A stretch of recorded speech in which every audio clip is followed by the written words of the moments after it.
Hello बच्चों, my self Ayush Goyal, head of the department mathematics reliable, और मैं आपके सामने 2024 जेई 27 जनवरी फर्स्ट शिफ्ट का पेपर एनालिसिस प्रेजेंट कर रहा हूँ कि ओवरऑल मैथ्स का पेपर एज कम्पेयर टू 2023, यूँ तो 2023 में बहुत सारे पेपर हुए थे, तो हम किसी एक बेस पेपर की बात नहीं कर रहे, अमूमन एक एवरेज आइडिया जो 2023 के पेपर्स ने हमें दिया वर्सेस 2027 के जो ये फर्स्ट पेपर 2024 का जो ये फर्स्ट 27 का फर्स्ट पेपर था उसके कंपैरिजन में कर रहे हैं, क्योंकि आप सबको ये उत्सुकता होगी कि इस साल का ट्रेंड सेटर क्या रहने वाला है। यूजुअली ये देखा गया है कि हर साल जो एक पेपर या दो पेपर जो होते हैं वही ट्रेंड बाकी के दिन भी कायम रहता है। बहुत अमूलचूल परिवर्तन नहीं होता कि किसी एक शिफ्ट का पेपर बहुत आसान है तो किसी एक शिफ्ट का पेपर बहुत ज़्यादा टफ है। थोड़ा बहुत वेरिएशन रहता है लेकिन लगभग वही चीज़ चलती है। तो आइए जानते हैं कि 2023 वर्सेस 2024 में क्या अंतर महसूस किया। अगर हम कुछ ट्रेडिशनल चीज़ों की बात करें कि कुछ जेई हमेशा ही पूछता आया है लाइक स्टेटिस्टिक्स, तो यहाँ पर बिल्कुल वही चीज़ कायम रही। अगर आप जो बच्चे पेपर दे रहे हैं आगे के आज इसी साल के कल का परसों का लाइकवाइज और जानना चाहते हैं कि भाई किन चीज़ों पे ही पेपर एक्सपेक्टेड है, तो जो ट्रेडिशनल फुटहोल्ड स्ट्रॉन्ग होल्ड रहा वो वेरिएंस का होता है। तो वेरिएंस का क्वेश्चन हर साल जैसा आ रहा है इस साल भी वैसा आया, कोई डिफरेंट टाइप का भी नहीं था और ऐसा भी नहीं था कि भाई क्वेश्चन ना आया। जितना वेटेज सीक्वेंस का रहता है इस साल भी वही वेटेज सीक्वेंस का रहा, 2 क्वेश्चन सीक्वेंस के पूछे गए थे, तो that is also traditional thing that is expected. फिर ट्रिग्नोमेट्री का टिपिकली एक क्वेश्चन रहता है, तो ट्रिगो का इस बार भी वही एक क्वेश्चन रहा। रिलेशंस का क्वेश्चन कभी आता है कभी नहीं आता है, लेकिन हम हमेशा ये एडवोकेट करते हैं कि आप रिलेशंस की तैयारी कर रखें। जैसे पिछले साल थोड़ा रिलेशंस को डक किया गया था, लेकिन इस बार रिलेशंस का क्वेश्चन आया कि भाई ये ट्रांजिटिव है या ये किस टाइप का है, तो ये भी मैं एक ट्रेडिशनल कैटेगरी में ही डालूंगा। जो सर्कल स्ट्रेट लाइंस का वेटेज रहता है वो लगभग 2 क्वेश्चंस का रहता है स्ट्रेट लाइंस। अच्छा, ये जो 2 क्वेश्चंस होते हैं ये लगभग टेंजेंशियल क्वेश्चंस होते हैं, मिक्स्ड होते हैं, कभी एरिया का क्वेश्चन उसके साथ मिक्स हो जाता है, कभी कोनिक्स का क्वेश्चन मिक्स हो जाता है। तो जितना वेटेज रहता था हर साल इस साल भी वही वेटेज रहा है इसमें भी। अगर हम मेट्रिसीज की भी बात करें तो वो भी मैं बहुत ज़्यादा परिवर्तन नहीं मान रहा हूँ उसमें। मेट्रिसीज के जैसे इस साल भी 2 क्वेश्चंस आए, ये सारा एनालिसिस हमारा मेमोरी बेस्ड है, जो हम बच्चों से अपने मेमोरी से निकलवा पाए उस हिसाब से 2 क्वेश्चंस मेट्रिसीज के रहे और हर साल लगभग अमूमन यही वेटेज रहता है। कॉम्प्लेक्स नंबर भी मैं सेम चीज़ ही मानता हूँ, लगभग 2 क्वेश्चंस हर साल रहते हैं और वो भी इसी साल रहे। जो चीज़ डिफरेंट थी, अगर मैं डिफरेंट चीज़ की बात करूं तो वो पीएनसी प्रोबेबिलिटी था। पीएनसी से कोई क्वेश्चन नहीं पूछा गया, जबकि प्रोबेबिलिटी से एक क्वेश्चन पूछा गया। तो यूजुअली क्या होता है कि पीएनसी और प्रोबेबिलिटी से 2 क्वेश्चंस तो मिनिमम मान के रखते हैं, और मैं इस साल ऑन द कॉन्ट्ररी थोड़ा सा एक्सपेक्ट कर रहा था, क्योंकि टेंजेंट नॉर्मल हटा दिया गया है सिलेबस से, राइट, देन एजीपी हटा दिया गया है सिलेबस से, तो कुछ चीज़ें इस साल हटी, तो जो ट्रेडिशनल चीज़ें थी उन पे फोकस शायद ज़्यादा आता, लेकिन पीएनसी प्रोबेबिलिटी इसमें अपवाद रहे। रेस्ट पेपर जो एक्सपेक्ट किया था बिल्कुल वैसा रहा, पीएनसी का एक और प्रोबेबिलिटी का पीएनसी का एक भी नहीं और प्रोबेबिलिटी का एक आया। तो ये तो इनसाइट थे, लगभग 11-12 का वेटेज वही रहा। एक और मैं एक्सेप्शन थोड़ा सा मानता हूँ या अलार्मिंग चीज़ जो थोड़ी सी डिफरेंट रही, आईटीएफ का क्वेश्चन नहीं था इस साल। यूजुअली आईटीएफ का भी क्वेश्चन रहता है, लेकिन आईटीएफ का क्वेश्चन गायब था। डिफरेंशियल इक्वेशंस में क्वेश्चंस तो 2 आए थे, है ना, क्वेश्चंस 2 आए थे, तो दैट इज यूजुअली 1 या 2 are expected, that is in line, लेकिन दोनों ही क्वेश्चन लीनियर डिफरेंशियल इक्वेशन के नहीं थे।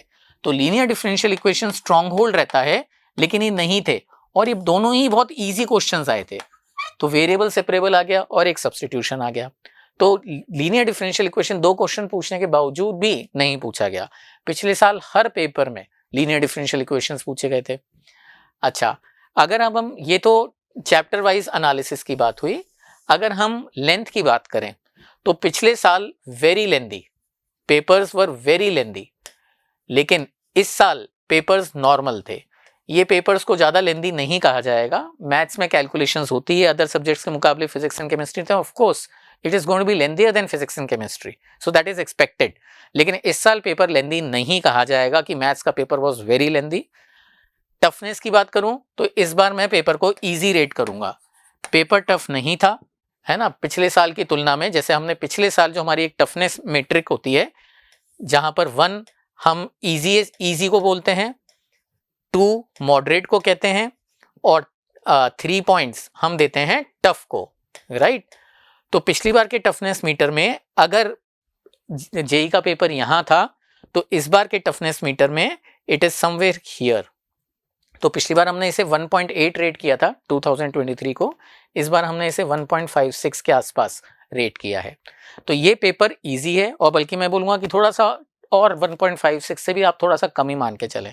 तो इसका अर्थ क्या डायरेक्टली निकलता है कि जितने मार्क्स पर जो रैंक पिछले साल आई थी, परसेंटाइल आई थी, इस बार मार्क्स ऊपर जाएंगे, तो ज़्यादा मार्क्स लाने पड़ेंगे आपको वही परसेंटाइल लाने में। पेपर का पैटर्न भी बिल्कुल वही था, वही ऑब्जेक्टिव और वही सब्जेक्टिव, और 10 सब्जेक्टिव्स में 5 सब्जेक्टिव आपको करने थे। हाँ, एक चीज़ में ज़रूर बच्चों से बातचीत करके पता लगा, क्योंकि official paper we are yet to see, वो ये पता लगा कि कुछ क्वेश्चंस काफ़ी लेंदी थे मैथ्स के, लेकिन वो क्वेश्चंस सब्जेक्टिव में पूछे गए थे, तो you had a decision of leaving them.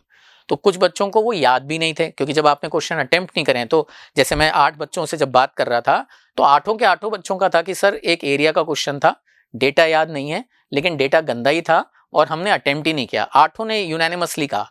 तो मेरा अर्थ क्या है कहने का, कि इस साल का पेपर में बहुत ईजी डिसीजन था कि कौन सा क्वेश्चन आपको करना चाहिए, क्लियर दिख रहा है कि ये क्वेश्चन आपको नहीं करना चाहिए और ये क्वेश्चन आपको करना चाहिए। ऐसे ही बाकी भी क्वेश्चंस के बारे में न्यूमेरिकल जो थे, वो बच्चों का कहना था कि सर ये वाला क्वेश्चन था तो सही 3D का, लेकिन हम सबने छोड़ दिया। तो काफ़ी यूनिफॉर्मिटी लगी मुझे बच्चों के सिलेक्शन में। तो दैट मीन्स पेपर के अंदर कॉन्ट्रास्ट था, कुछ क्वेश्चंस के अंदर बहुत कॉन्ट्रास्ट था। तो आपने अगर हमारा वीडियो मेमोरी टेंशन का देखा हो, उसमें हमने 26-27 क्वेश्चंस बताए हैं, तो I am very much sure जो 3 या 4 क्वेश्चंस नहीं हमने उसके अंदर बताए हैं, वो काफ़ी टफ कैलकुलेशंस वाले रहे होंगे। That is why students were not able to remember and hence we didn't present them. I hope जो बच्चे इस साल जेई का पेपर दिया है, आपका ये पेपर अच्छा गया हो। जो देने वाले हैं इस साल सब्सिक्वेंट एनालिसिस को देखकर, हमारे सॉल्यूशंस को देखकर, मैं आशा करता हूँ उनका बेनिफिट हो। और जो जूनियर स्टूडेंट्स हैं जो अगले साल की तैयारी कर रहे हैं या सब्सिक्वेंट ईयर्स की, वो ये ध्यान रखें, पेपर जेई का पेपर काफ़ी प्रोफाइल बेस्ड होता है, जेई मेंस का, एडवांस का नहीं। लेकिन आपको एक और चीज़ भी बता दूं बच्चों, कि इस साल सिलेबस से काफ़ी चीज़ें हटाई गई, लेकिन उसके बावजूद जेई ने 2 क्वेश्चंस ऐसे पूछे जो चीज़ हटाई गई। अब जो एडवांस की तैयारी करते हैं बच्चे, उनको कोई दिक्कत नहीं आती, but the students who are purely preparing for JEE Mains, और अगर उनका सिलेबस वहीं तक कर्टेल किया गया जो ऑफिशियल सिलेबस आया था, तो वो जो 2 क्वेश्चंस थे वो किए जा सकते थे अदर मेथड से भी, लेकिन वो थोड़े से एक एक्स्ट्रा माइल चलने वाली बात हो जाती, उसमें उनको थोड़ा सा ज़्यादा थॉट देना पड़ेगा। और अगर आपके जेई एडवांस का जो सिलेबस हम पढ़ाते हैं, जो कि काफ़ी कॉम्प्रिहेंसिव होता है, अगर आपने वो पढ़ रखा है तो वो 2 क्वेश्चंस आपसे हो सकते हैं। एक क्वेश्चन था सीक्वेंस से, जो कि एजीपी पर था, तो AGP was not part of the syllabus but it was asked in JEE Mains this year. और एक क्वेश्चन T=S1 से था, कोनिक्स का। तो एज आई सेड, ये क्वेश्चन आप कर सकते थे, अदरवाइज भी मैंने सोल्यूशन में अपने डिस्कस भी किया है, लेकिन थेरेटिकली मिड पॉइंट पे टेंजेंट क्या बताना लाजमी हो जाता है T=S1, और इससे करते तो एक्सपीडाइट कर सकते थे। एक क्वेश्चन वेक्टर का भी था, तो अगेन वेक्टर में STP हटा दिया गया है, लेकिन वो question A cross something like A cross C kind of आ गया था, वेक्टर पैरेलल आ गए थे, तो बॉक्स 0 आ गया था। तो था तो वो बॉक्स का, लेकिन उसमें बॉक्स की इतनी यूज नहीं हुई, तो टेंजेंशियली छूकर निकल गए वो लोग STP।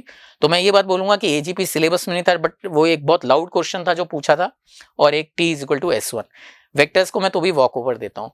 तो बच्चों, जो जेई एडवांस का सिलेबस है, अपने को थोड़ा सा फोकस उस पर भी रखना चाहिए जेई मेंस को प्रिपेयर करते वक्त भी, क्योंकि कुछ क्वेश्चंस हेल्प करते हैं एडवांस थ्योरी से करने में। With this I will close, thank you.